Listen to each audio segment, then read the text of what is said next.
Hello friends, welcome to TS channel. Today we are discussing about the cell. What is the meaning of cell?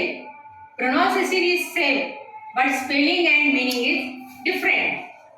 SELL sell sell का मतलब होता है बेचना, मराठी मध्ये विकणे. This is the word.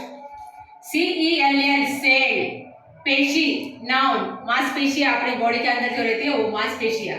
SAIL cell जल यात्रा करना, ट्रेवलिंग. कहाँ पे? समंदर में इधर से उधर घूमना, उसको क्या बोलते हैं हिंदी में? जल यात्रा करना. This is also verb.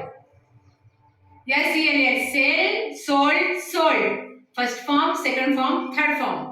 V1 V2 V3.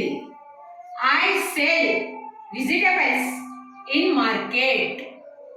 You sell utensils in shop. तुम क्या करें? यूटेंसिल कहाँ बेचे? शॉप में बेचे. I sell vegetable, मैं सब्जियां मार्केट में बेचे. Next one, we sell fruits in bus stand. यह मतलब हो गया सेल का, बेचना. अब ये देखिए, सेल जल यात्रा करना. Sail, sailed, sail, first form, second form, third form. V1 V2 V3. I watched dolphin during sailing. जल यात्रा के दौरान मैं क्या देखा? डॉल्फिन देखा. You my father is teaching me to cell.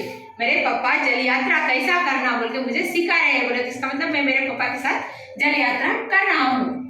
You sail around the world. ये हो गया सेल. थर्ड, CELL सेल पेशिया, मांसपेशिया. Our body is made of cell. अपनी बॉडी क्या है? सेल से बने है. सर अब ये दो सेल लेके सेंटेंस देखिए. आई सेल फिश, मैं क्या बेचा? मैं क्या बेचती हूँ? मैं फिश बेचती हूँ. व्हाइल ऑन सेल, सेल के दौरान मैं क्या करती हूँ? फिशेस सेल करती हूँ, बोले तो बेचती हूँ. This is the meaning of sell, cell and sail. Thanks.